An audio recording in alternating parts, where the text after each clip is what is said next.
पत्नी हो तो ऐसी। सुबह का वक्त था, मैं ऑफिस के लिए लेट हो रहा था। अक्सर मैं सुबह जल्दी तैयार हो जाता हूँ, लेकिन कल शाम ऑफिस का बहुत काम था, इसलिए देर रात तक जागना पड़ा।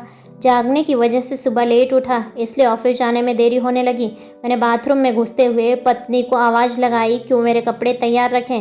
मैंने बाथरूम में ज़्यादा समय नहीं लगाया और जल्दी से नहाने के बाद बाहर आ गया।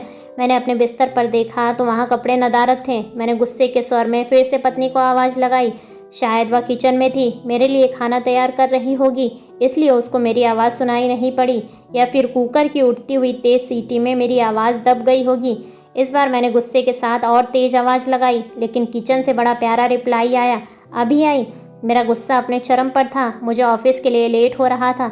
मैं अंदर से बुरी तरह झल्लाया हुआ था। तभी पत्नी कमरे में आती है और सीधे अलमारी की तरफ बढ़ जाती है। मेरे मन में सवाल आया कि क्या इसने मेरी आवाज़ को सुना था या फिर सुनकर अनसुना कर दिया था। फिलहाल जो कुछ भी हो, वह मेरी तरफ देखते हुए कपड़े बिस्तर पर रख देती है और वहाँ से जाने लगती है। अचानक वह वापस आती है और मुझसे बोलती है, अगर मैं तुम्हें किसी के साथ डिनर या फिल्म देखने के लिए बाहर जाने को कहूँ तो तुम क्या कहोगे? उसके पूछने का अंदाज थोड़ा अलग था। मैं समझ नहीं पा रहा था कि आखिर वो किसकी बात कर रही है और क्यों। शायद मैं जवाब देने के लिए तैयार था। मैंने बोला, मैं समझूंगा कि अब तुम मुझसे प्यार नहीं करती।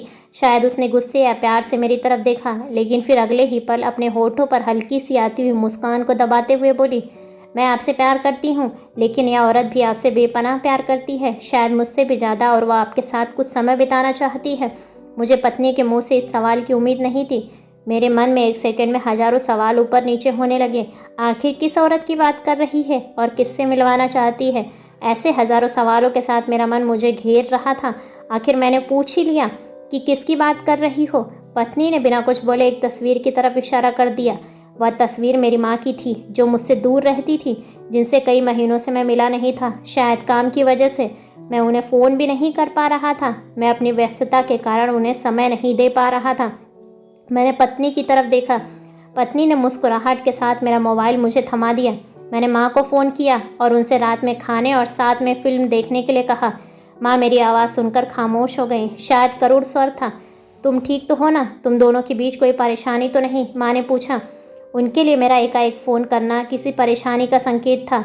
नहीं, कोई परेशानी नहीं, बस मैंने सोचा था कि आपके साथ बाहर जाना एक सुखद एहसास होगा। मैंने जवाब दिया और कहा, बस हम दोनों ही चलेंगे। उन्होंने इस बारे में एक पल के लिए सोचा और फिर कहा, ठीक है।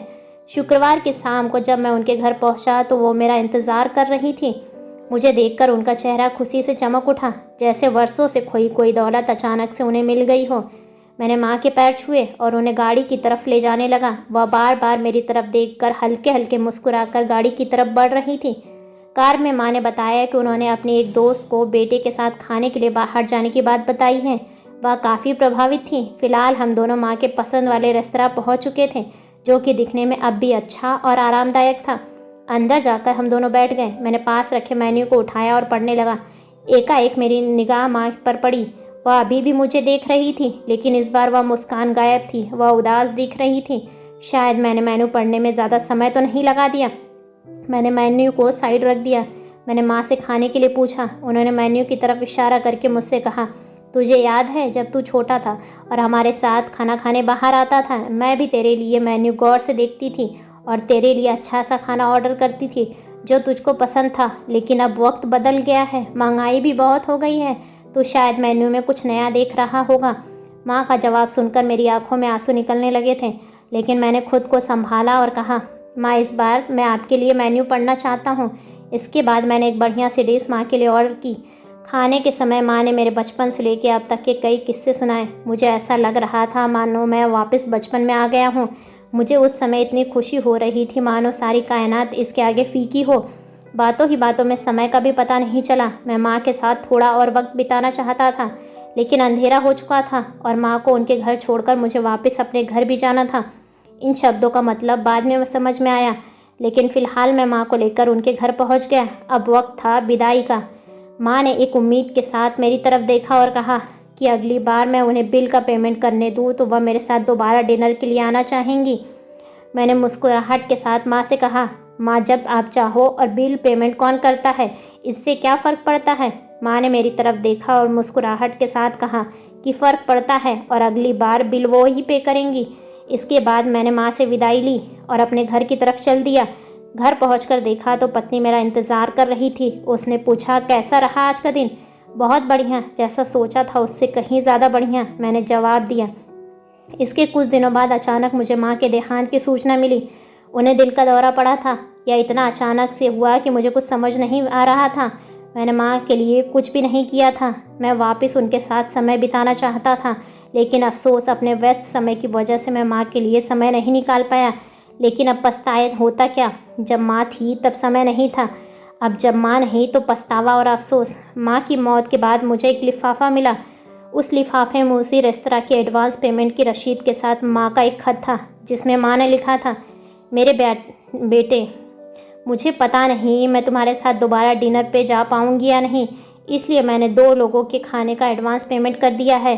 अगर मैं ना जा पाऊँ तो तुम अपनी पत्नी के साथ भोजन करने ज़रूर जाना। उस रात तुमने कहा था ना कि क्या फ़र्क पड़ता है, मुझ जैसी अकेली रहने वाली बूढ़ी औरत को फ़र्क पड़ता है। तुम नहीं जानते, उस रात तुम्हारे साथ बिताए हर पल मेरे जीवन के सबसे बेहतरीन समय में से एक था। भगवान तुम्हें सदा खुश रखें, तुम्हारी माँ। इंसान को दुख अपनों को खोने के बाद होता है। अगर समय रहते एहसास हो जाए तो जीवन में छोटी छोटी बातों से परिवार में खुशियाँ बांटी जा सकती हैं, और माता पिता तो जीवन की सबसे अनमोल धरोहर हैं। ऐसे ही बेहतरीन कहानियों को सुनने के लिए वीडियो को लाइक और चैनल को सब्सक्राइब करें और अपने विचार कमेंट्स बॉक्स में कमेंट्स करके हमें ज़रूर बताएं। धन्यवाद।